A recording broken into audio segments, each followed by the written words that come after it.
How y'all doing? Yours all right? Wind's okay. So tell me, how many of y'all are from Middlesboro originally? One. All right, good.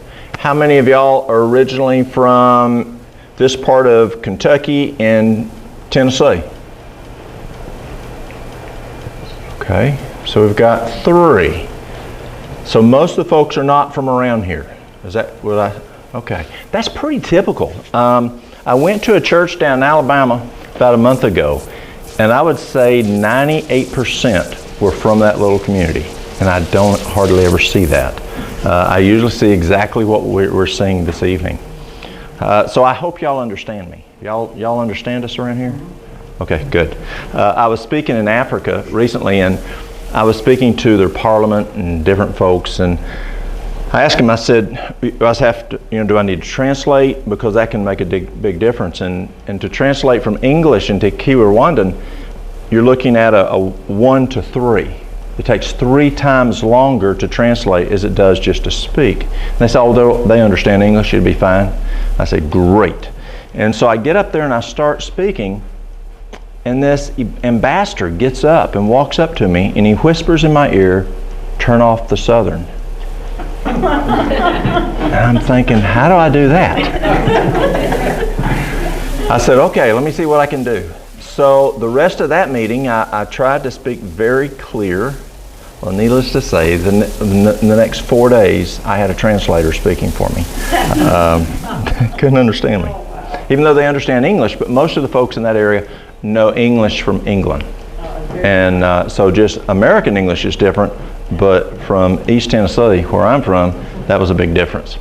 Well, let's talk about COVID-19, precautions, and then let's talk treatments. And COVID-19 there's been such a change. As we look at it, is it this, is it that? Do you do this, do you do that? And it's just back and forth. I'm not going to get into that debate tonight, because I will have 2 physicians equally trained debate both sides. And so we won't go there, but let's talk some basics tonight. There's some horse sense about it. Let's look at precautions. Number 1, and this is not new, hand washing. As we look at the flu over the years, the vaccine many times does not work. And what does the CDC say? It's okay, don't worry. Just use universal precautions. Wash your hands, wash your hands, wash your hands. Use distancing. Have we heard that already on this one? Yes. And so when I have my staff, there was 8 times I trained them when they would come into work that they had to wash their hands. From when they walked in the door, when they walked out the door, there was 8 different times that they were required to wash their hands. I worked in regular healthcare for 20 years.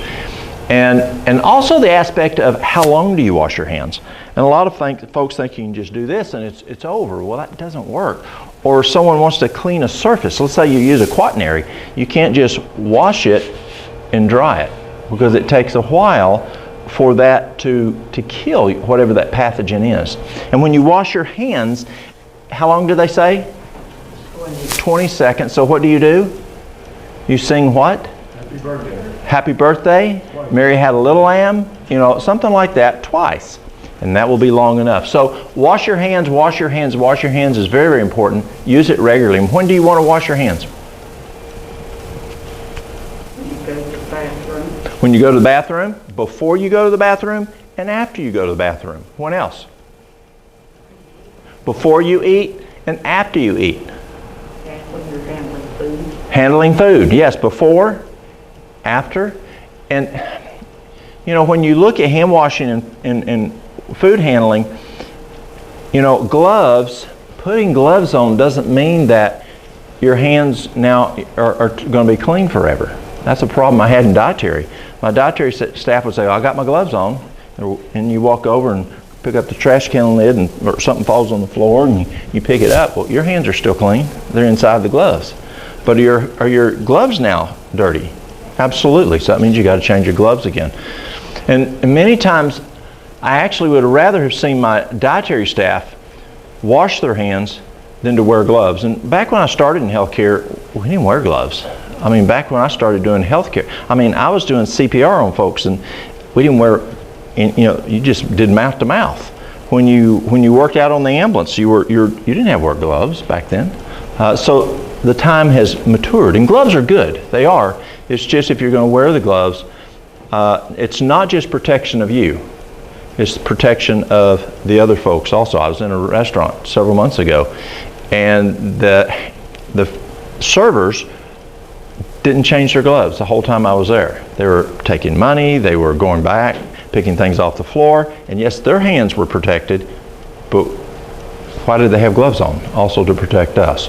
So washing your hands is very important. I doubt most of y'all smoke, but you want to, if a person smokes, they need to wash their hands before and after they smoke also. Alcohol rub, if not visibly dirty. So you want to wash that off first, then you can use an alcohol rub. And it's interesting, some pathogens, alcohol kills better than soap and water. And then there's some pathogens that soap and water kill better than alcohol. So what's the best thing to do if you had a question? Use both of them. Yes. Practice respiratory hygiene. Cover your nose and mouth when coughing. Do you do it like this? No. Into the shoulder. Try to go into the shoulder. A lot of folks say, well, let's bump shoulders. Well, that's where folks are coughing. So elbows. Let's try to cough up here and keep your hands free. Cover your nose and mouth when coughing. Throw the tissue into a closed bin. When we were young, what did men have? And women? Handkerchiefs.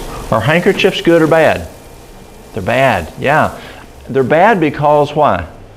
You blow your nose and stick it back in your pocket, pull it back out. Little young'un, come here, let me clean your nose out. And remember the guys? They would come in, blow your nose, little boy, and into their handkerchief. You remember that? Our granddad's doing that. It's not clean. So you want to use something that's throwawayable, if that's a word, throw it away, and to a closed bin. Again, wash your hands after you're finished. Maintain social distancing, especially if coughing or after a fever. At least 1 meter, 3 feet. Now they're telling us what? 6 feet, yes. That's the old. And now they're even saying 6 feet may not even be enough. There are some folks say that, our church won't allow you to sing because they say if you sing, it can go out 12 feet because you're singing strong, diaphragmatic breathing, and you're breathing out, and so it could go out 12 feet. 6 feet is probably the best, at least. Avoid touching your eyes, mouth, and nose. Is that hard?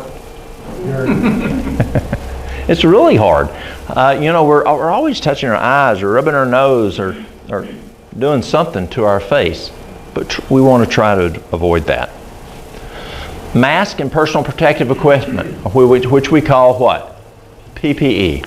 Most folks have learned what that is during this event. If you're sick, when caring for someone who's sick in a healthcare setting, we're now seeing that even more so than that.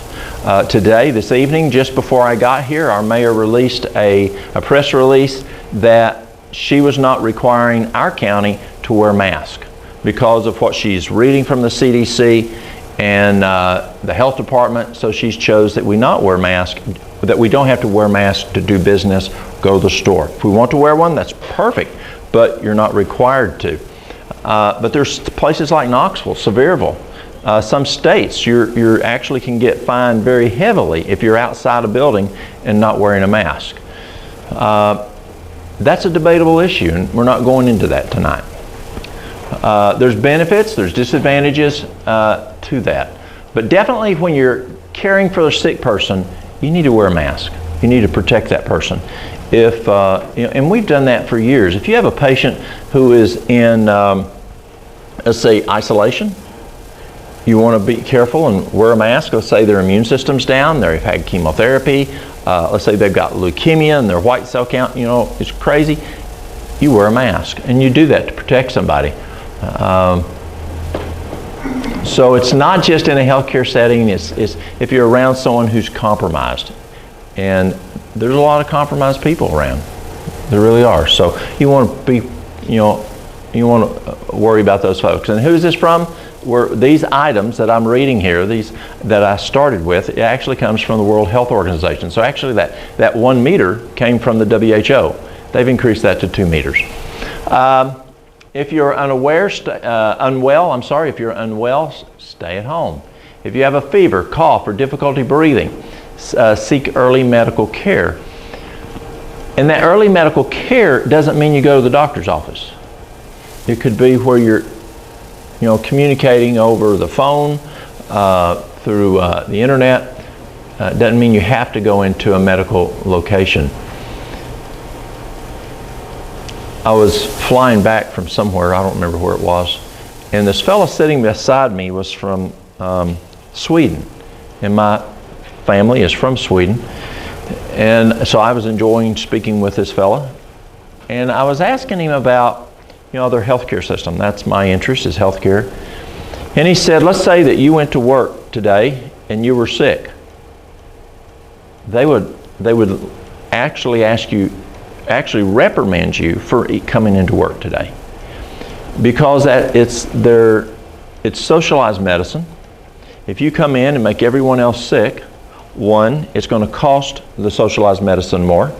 It's going to affect productivity of the company more.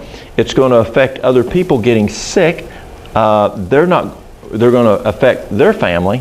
So if you think at all you might be sick, they want you just to stay at home. That's normal.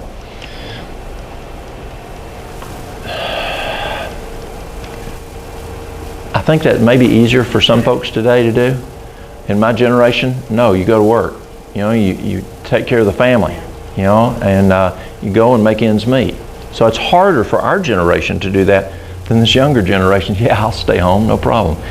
We're having problems today getting people to come to work because the mailbox money makes more money than going to work. So that's a challenge.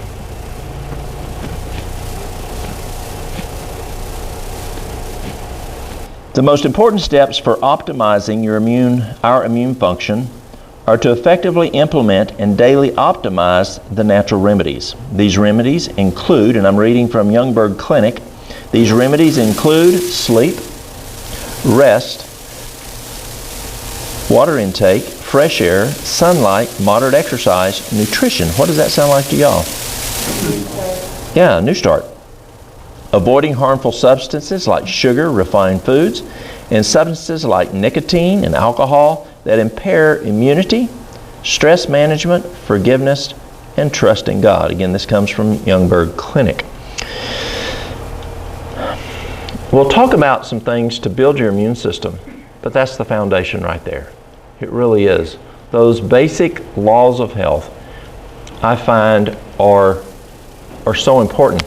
And when a person comes in and they have a health issue, and we're looking at how to address that health issue, the foundation still goes back. I have to agree with Dr. Youngberg. Those basic laws of health, they're so important. We'll talk more about them. Signs, shortness of breath, a bad cough, increased respiratory frequency, taking 30 or more breaths per minute, blood oxygen saturation of less than 93%, or that of less, and temperature of 101.4. Those are some signs. There's some general weakness now that we're seeing, but that's pretty well still out there. Also, gastrointestinal problems are another one that we're seeing. Yes? Temperature, that's 101.4 is actually, then they count that abnormal then? Yes, over 101.4. In my county, they thought that was too difficult, and they said over 101. That 0.4 was difficult, so they said, well, let's just make it anything over 101. But that's the official, last I saw was 101.4. I don't know why, but these are not coming up. Once your condition is critical, COVID-19 has as much as 49% case fatality rate, and we're seeing that in the early ages. We're not seeing that today. If natural treatments are initiated promptly while in home bedroom isolation, there is a very high rate of complete recovery. That 49% is what we saw early on, and we see much, much less than that today in this country. There are countries such as Africa that are seeing higher numbers than that. And as I was speaking to them, I was asking, why do you think that is? Is that because the medical care is not as good as ours? And it is not. It's challenging medical care there.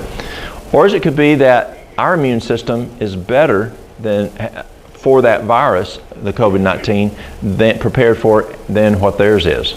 An example, remember the early days here in America when the folks came from the old country that came and gave the Indians what? Blankets. We gave them our diseases, intentionally, unfortunately, but it caused them to die. They didn't have the immunity built up. So that could be why some areas are more prone than us. Any idea why these might not be showing up?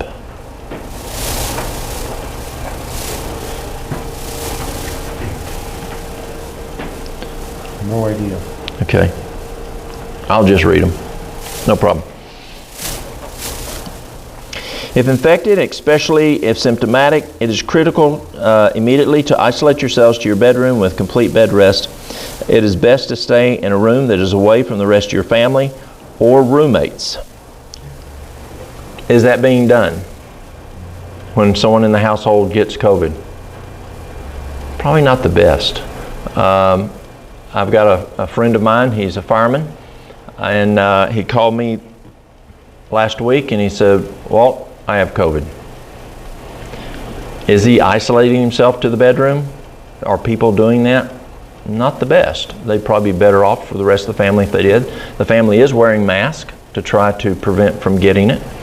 But if a person does isolate themselves, that is the best.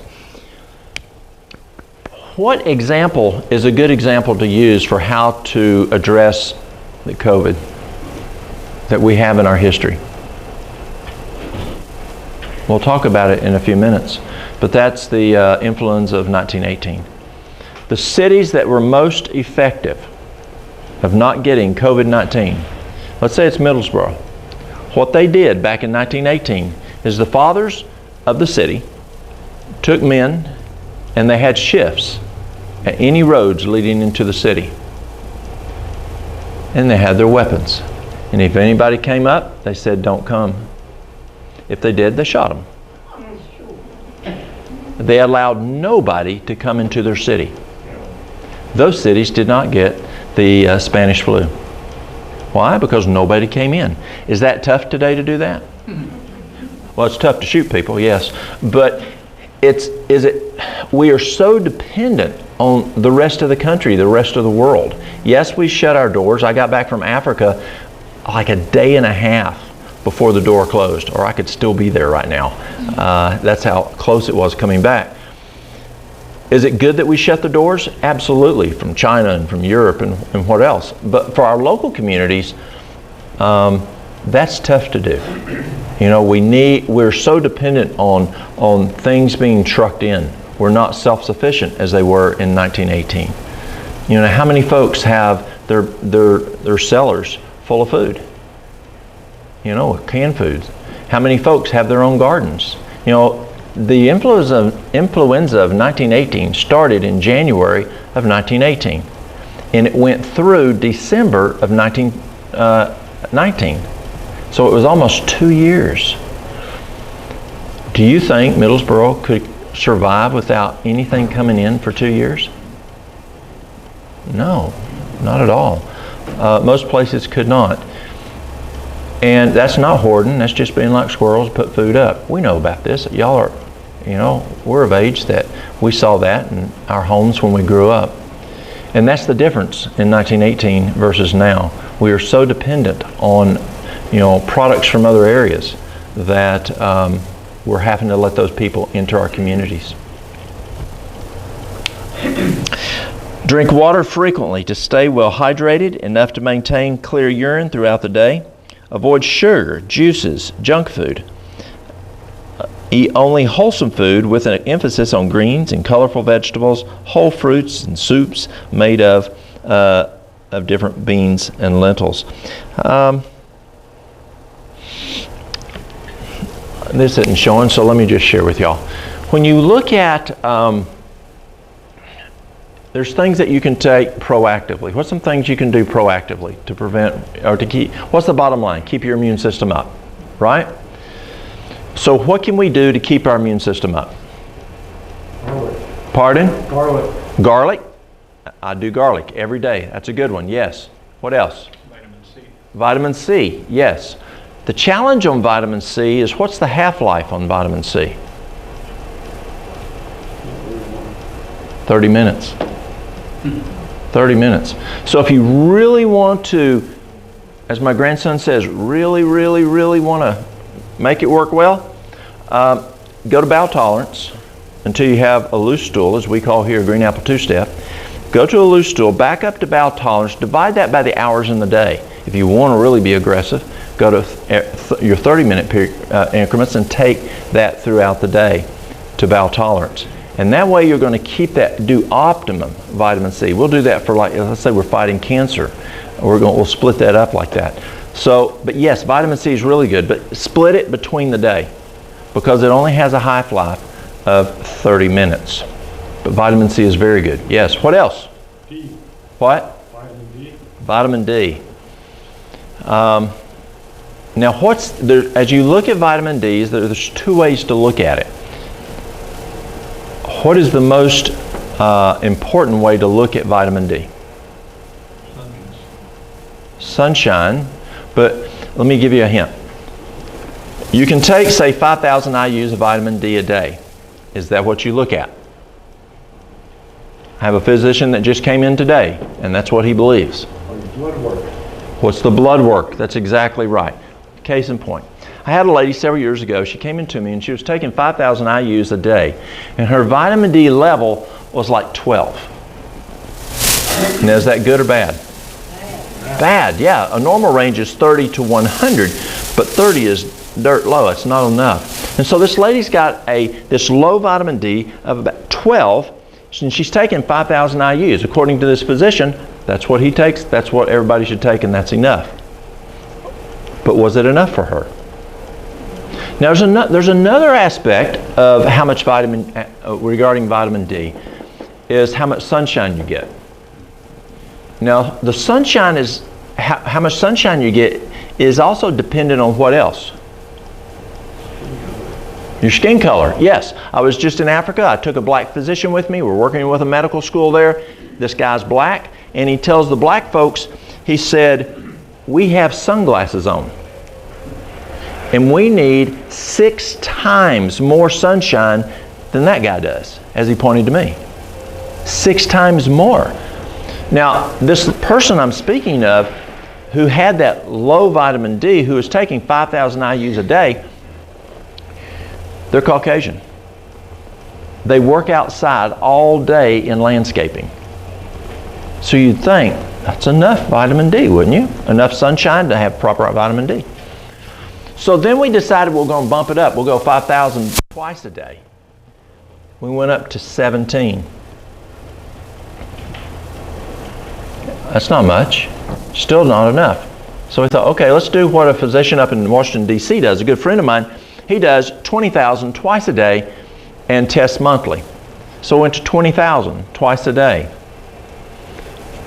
We went to 24. 20,000 twice a day, only went to 24. And I'm trying to think, why? What's the problem here? And then research came out very shortly thereafter, and it said you have to have adequate magnesium to be able to make the vitamin D. Now, a person may test out on their blood test and say they have adequate magnesium. The problem with that is most lab tests are looking at your blood serum. And the blood serum only has 1.5 to 2% of your magnesium. The majority of your magnesium is in the RBC, in the red blood cells. So if you want to really find out an accurate magnesium level, don't look at the serum, which is in your normal panel. You want to do a separate panel, like you do a separate test for B12 or for testosterone. You do a separate one for magnesium from the RBC, the red blood cells. So I thought, well, let's see what this lady needs. So we went and we did magnesium to bowel tolerance. Now, what's bowel tolerance mean? We talked about it with vitamin C. What's bowel tolerance? It's what the bowels will tolerate. Now, I've had people who take 400 milligrams of magnesium and they get a loose stool or have diarrhea. That's a low bowel tolerance. I have some people that can take 1,000 milligrams of magnesium to finally get their stools going. What do you take if you're going to take a colonoscopy? Mag citrate. Over bowel tolerance, and that's going to clean you out. So what you do is you figure out what your bowel tolerance is in your magnesium, and you go up to where you have a loose stool, come back, and that's full saturation. If you're trying to beef it up. It's estimated probably 85% of Americans are magnesium deficient. Why is that? The number one reason. We don't eat our greens. We don't eat our greens? Yes, that's one of the reasons. What's another reason? Soil depletion. Soil depletion? That's another reason, not the main reason. What is the number one diagnosis in America? No, that's the number one killer. No, how many of y'all have heart? No, I'm not going to do that. If we took a poll in here, not everybody has diabetes or heart disease probably, but let me ask this one. You can raise your hand on this one. How many of y'all have stress? The number one diagnosis in America is stress. Soon, though, to be passed, according to the World Health Organization, by depression. But one of the causes of depression is stress. So what happens with stress? When you're stressed, you go into fight or flight, or anger. You go into fight or flight. And there's a lot of angry people out there today. Would you agree? A lot of people are angry out there. So when you go into fight or flight, the adrenaline goes up to get you ready to fight or flight.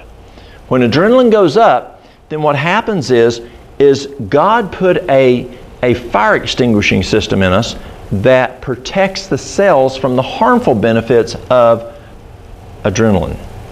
And the agent in that fire extinguisher is magnesium. So do you see why we're dumping magnesium all day long? If we're stressed, if we're angry, that fire extinguisher is just going off all day long. And the problem is, yes, I want to get as much nutrients from the food I eat, from a whole food, plant-based diet with variety. That's important, variety. But I remember talking to T. Colin Campbell, who I was supposed to be speaking with in just 2 weeks in New York, but they canceled it because of this COVID thing. Dr. Campbell, I remember calling him one day and I said, Dr. Campbell, I'm trying to get X amount of B vitamins from my food because it takes this much to do what I need to do because of the amount of stress for folks that are really stressed. Tell me how much food or what food it's in. He said, Walt, there's not anything that has that much in it. See, God developed our bodies not to deal with the level of stress and anger that we're dealing with today.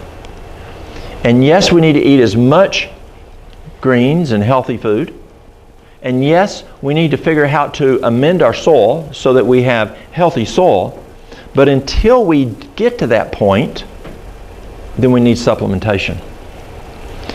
And so that's where magnesium supplementation can come in benefit, to where we have enough magnesium so that we're able to make the adequate amount of vitamin D.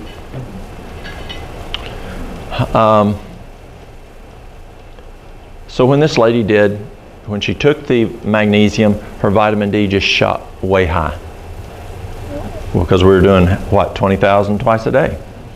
When Mary Lou had breast cancer, we did 25,000 3 times a day to build that immune system. There's a physician in Atlanta, she'll take it up to 205 a day. 110,000 a day. She's wanting the blood level up to 205 to fight the cancer because of high vitamin D will build the immune system. We're not looking for that here. If we can, physicians will tell you just to get the minimum, probably a vitamin D level of 50 is good. Don't be below 50. But if you want to really have your body running well with magnesium, you need 80 to 100. If you're over 100, you have to watch two things. You've got to watch out for kidney stones, and especially if you get into the 130, 160.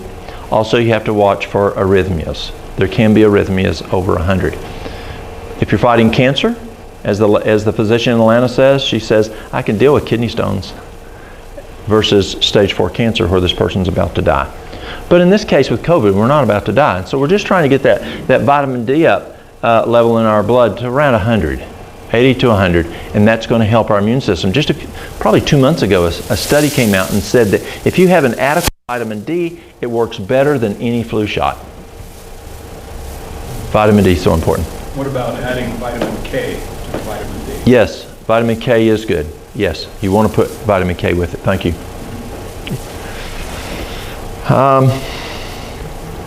What else do we look at for keeping our immune system up? So we've talked about vitamin C, we've talked about vitamin D. Zinc tablets. Zinc, yes. Zinc's good. Zinc is important for our immune system. Why do we have problems with zinc? Soil deficiency. Also, zinc is one of those items that the body dumps when you're stressed. So you've got to depending on the level of stress that you have.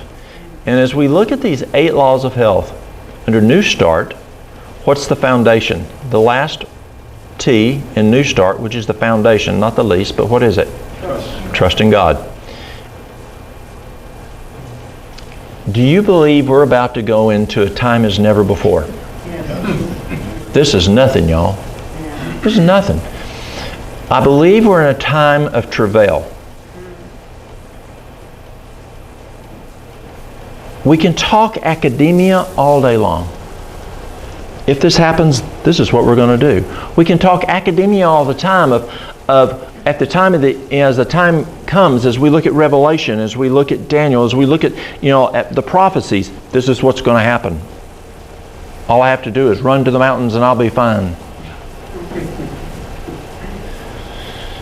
I'm on the fire department, and as I train new guys, how do you prepare a guy to go into a burning building? How do you prepare a guy to go into a vehicle that has a person that has been torn into multiple parts? How do you go into a bus where you have people and children that, you know what I'm talking about? You can talk about systems, but you don't do it until you get there. Reality. You know what I'm saying? Are we ready for that time as never before, or are we all going to just plumb freak out? It's going to be terrible. And so God is giving us these little travails that crescendo, as with childbirth.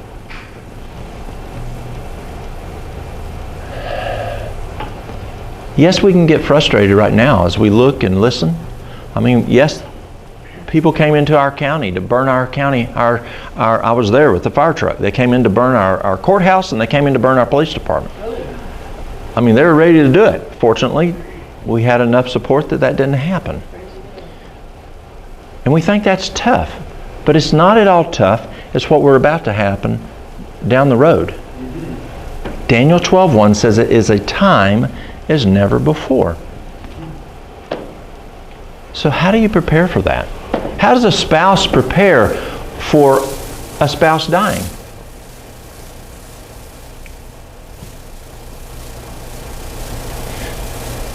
What is the one thing that you can hang on to? The rope. Remember the rope? Do y'all remember the rope? Who is that rope? Jesus. That's it. The key is to depend on Him. Build your relationship with Him now. That's where you need to spend your resources. Spend your time. Spend your practicing building that relationship with Him. Yes, we're talking about a time here that we're talking about we're losing zinc, we're losing magnesium, we're losing E, we're losing all things that are immune system items. But why do we do that? Because we're stressed. Why are we stressed? Maybe we need that stronger relationship. For 20 years, I worked in healthcare where we treated signs and symptoms. But for now, the last 20 years, I've tried to figure out what's the root cause of an issue. But the cure is in the cause. Why is there stress? Or what can we do to correct that? Is that closer relationship with Christ. As you have stressful issues, I encourage you to take and draw a T-bar. And on this side, we've got controllables. On this side, we have non-controllables.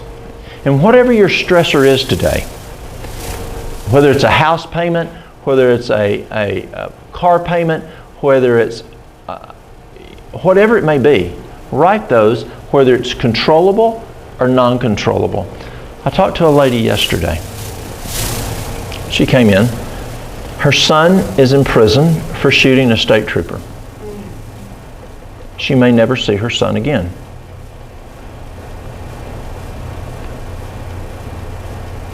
Do you think that's stressful? If you think you're stressed, just look around. Can you imagine not being able to hug your child again? And they're still alive and they're sitting in prison?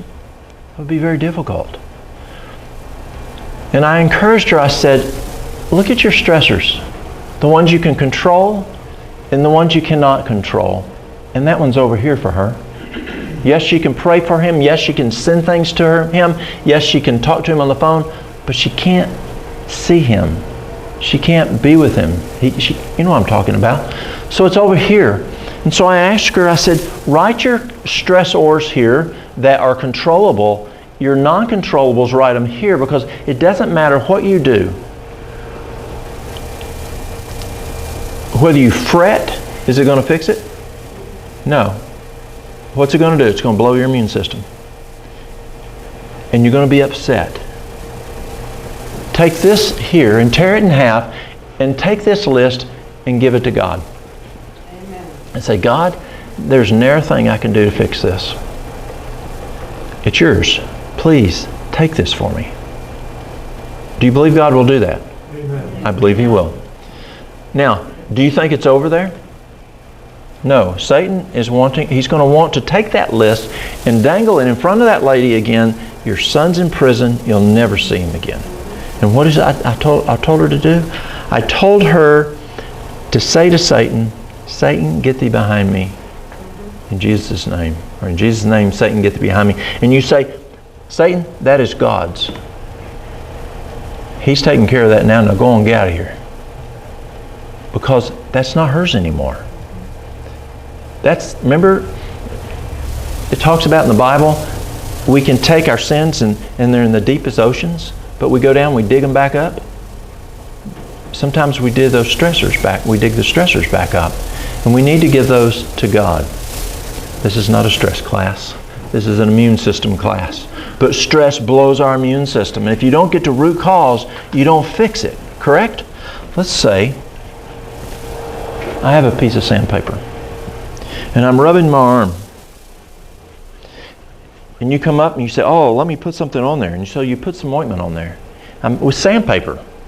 What's it doing? Rubbing the skin off, right? And you put some ointment on and you leave and I go to rubbing it again.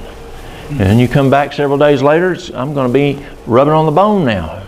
And you go, man, that's bad. Oh, it is. It's terrible. You put some more medicine on it. When you leave, I go to rubbing it again. Is it going to get healed? No, never. Not until what? I stop this. The cure is in the cause. And so as we look at our immune system, one of the biggest things that wipes out our immune system, Neil Nedley says, if you have 1 minute of anger or major stress, it blows your immune system for 6 hours. Up to 6 hours, you've wiped out your immune system for 1 minute of stress, major stress or anger. Do you think people only have that once a day? Just for 1 minute? No, people are dealing with it all day long. And so where do you think their immune system is? Wiped out all day long. Yes, the K's dumped. The zinc is dumped, and the magnesium's dumped, and the E is dumped. All important for our immune system. The C. And so we've got to get to that root cause, and that is addressing the stress. And yes, there's sleep and water and exercise and things that help with stress. Those are like B complex and lithium orotate and magnesium. All those help. But you've got to bring stress under control to be able to keep your immune system up. What else? What else can we do to build our immune system to prevent a problem such as this? Pardon? Okay. Yes. Some folks say yes, some say no. And we've got some physicians, that's another one of those. We won't get in tonight. Some physicians say yes, let's take it. We got some physicians say no. I have a lady that called me yesterday and her lungs are all messed up because she used it. So yes, some use NAC. What's something else? What's that? Proper rest. Yes, rest is huge, and I'll come back to that in a minute. Just like we did the stress. What else? Exercise. Exercise is very good for the immune system. Exercise lowers cortisol. It helps with the stress. What else? Proper food. Proper food. Good nutrition. Nutrition is so important. So many folks eat what's called empty calories. Processed foods. We need food that is nutrition dense. And so that's going to the greens that you're talking about. The food out of our gardens. Whole foods is so important. What else can we do to boost the immune system? Yes? Spend time in nature. Yes, spend time in nature. Water. Water? Water is also good for immune system. Absolutely. Nature, Christ spent a lot of time in nature growing up. Nature is very healthy from fresh air, sunshine, helping relax, as you said, relaxing. We can learn a lot in nature. It's also, too, seeing the power that God has in creating this. Absolutely. Give you confidence. That's exactly right. Many farmers believe in God. Yeah. Social life. Social. Wow. How many of y'all know about the Middlesboro study? The Alameda County study. It was years ago. It was in Alameda County, California. Dr. Breeslow and Dr. Belloc did a study of 6,900 people. Do you have any water I could get? 6,900 people. It started as a 9-year study, went into a 15-year study, and they found that there were 7 habits that cause people to live longer or die quicker. Most of y'all are familiar with that. Well, there's a young girl, she was in her PhD program, and she wanted her dissertation to be on the issue of loneliness. She wanted to prove that loneliness would cause a person to die quicker. And the professors at her school said, no, that's not a valid study. And so they would not allow her to use that. So she went to Breeslow and Belloc in California. Thank you, sir. Went to Breeslow and Belloc and said, can I be part of your study? And they said, absolutely. And they found that yes, loneliness will cause a person to die quicker. It will also affect your immune system. And so that socialization is so important. And how often do we let people just sit out there alone? Are there lonely people out there? Are there lonely people out there? Absolutely. Yeah, especially right now. Look at these people who are older, sitting in their homes. No one goes to visit them because they don't want to get them sick, maybe. You can call them. They're lonely. Does that affect the immune system? Sure can. It's a good one. Anything else to build our immune system? How about echinacea, golden seal, astragalus? How about elderberry? Elderberry for years has been the #1 herb for a pandemic. There is concern that in day 4, we haven't seen it proven, the hypothesis is during the storm, if you're taking elderberry, that it can exacerbate the storm. And you've heard about the storm. I don't know. There are people say then don't take elderberry at all. No, don't do that. Elderberry is a great tool to build the immune system and to prevent the virus from connecting to the lungs. That's been proven. But you can take elderberry, you can take garlic. I like Alimed or Allison, which is very strong. You can take vitamin C. You can take all these things that we're talking about, but in one thing, there's three major things that will knock the legs out from under the chair. And I call it the 3 S's. Any idea what they are? Sugar, lack of sleep, and stress. You can take all of the elderberry, the echinacea, the golden seal, all of those. I've seen it happen. People are consistent. They're doing well. A lady came in just recently, and her little girl had coronavirus. She was doing elderberry every day. She's done it for years. She was doing garlic every day. She, her sister, her mom, her dad, but she then gets the coronavirus. And I'm thinking, why did she get the coronavirus? It's worked for her, and they've done it for several years. I'm trying to think, what is it? And I asked the mom, I said, has she been under any stress? She says, that's it. She said, my husband had to leave out of town for work, and my daughter got extremely stressed and upset, and then she came down with the coronavirus. And I've seen it before. You can do all the good stuff, spend all the money on the good stuff, but if you don't do those basic things, trust in God, it's so important. Anything else you can think of? Yes? Merry heart doing good like a medicine. It does, yeah. It may have been when we were at Berkshire. When I was speaking at Berkshire, what was the topic on? Was it medical missionary things or get out of the city?